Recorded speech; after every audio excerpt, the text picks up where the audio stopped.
Today we're making this beautiful, authentic queso blanc. And along with that, this is going to be 2 recipes in one.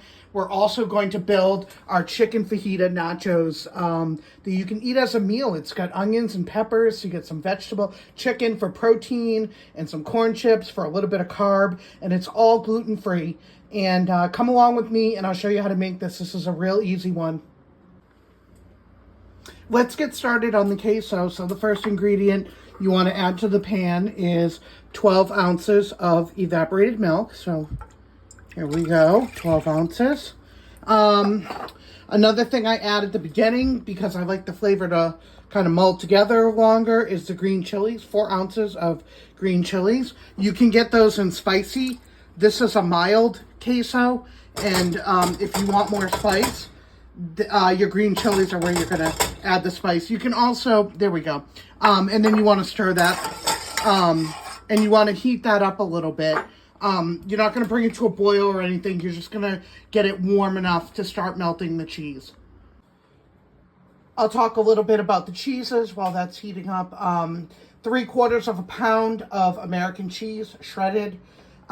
This is 4 ounces of pepper jack and 4 ounces of Monterey Jack cheeses, and you want to shred them yourself.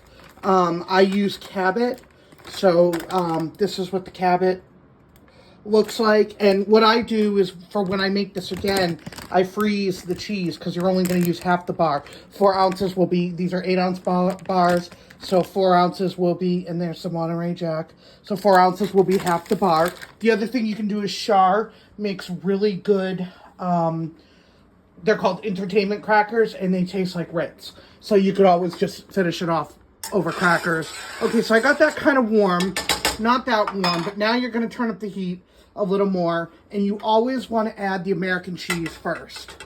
So I'm going to add some American, pretty much most of it, and keep stirring. This is something you're going to need to stir a lot because you don't want to burn the bottom, and you want the cheese to melt. So we're add the American first because that's what makes it creamy. And then you add your other cheeses after because you don't want it to be chunky. You want it to get that creaminess first. So let's see what it looks like in a few minutes after stirring.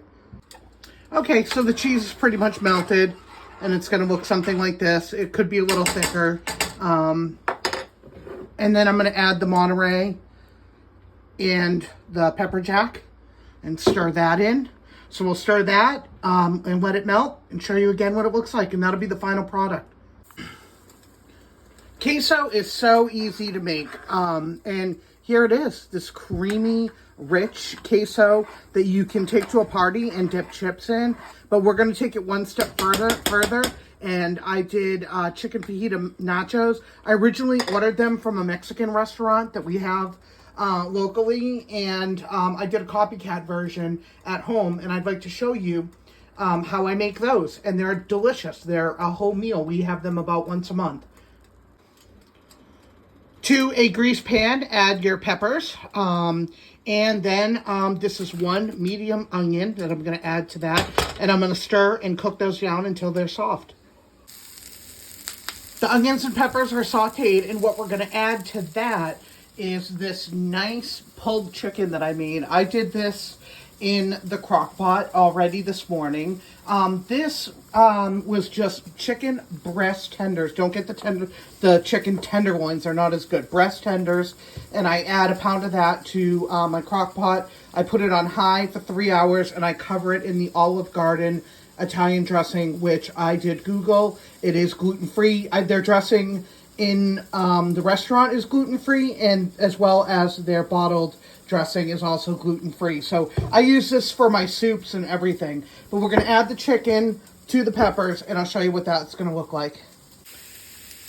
The chicken and the onions and peppers are combined. I did strain the chicken when I took it out because there is a little extra juice. You don't want all of that. And then I shredded it with 2 forks.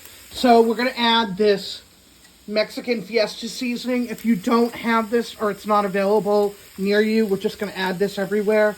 If it's not available, you can use a taco seasoning packet. You can use a fajita seasoning packet. It does not matter as long as it's some type of Mexican seasoning on this dish right here. You want to season the onions and peppers and meat. Then we're going to start our layers, so get a good coating and stir that around. See how I'm really coating that? You probably won't need a whole packet. If you buy a packet, you probably won't use the whole packet, but you want to season it heavily, good amount. And then I'm going to show you how to layer this into chicken fajita nachos. The first layer is the corn chips. I like blue corn chips. It's not necessary for this. Just use whatever corn chips you like that are gluten-free. I do recommend that if you do use the blue, don't get the ones with food coloring, get the actual blue corn ones. That would be my suggestion. So you just do a thin layer. Everyone gets their own plate. You're not going to build this high. You're just going to do a thin layer. And then we'll put on the next layer.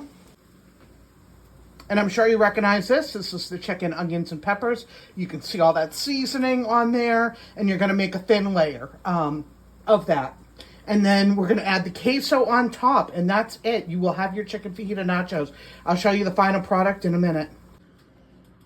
Use as much or as little cheese sauce as you want. I like mine cheesy, as you can tell by this video.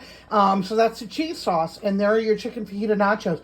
Tomorrow, we're going to use the rest of that cheese sauce because that makes a lot of cheese sauce. We're going to use the rest of that cheese sauce, and we're going to make burrito bowls. So enjoy eating gluten-free again.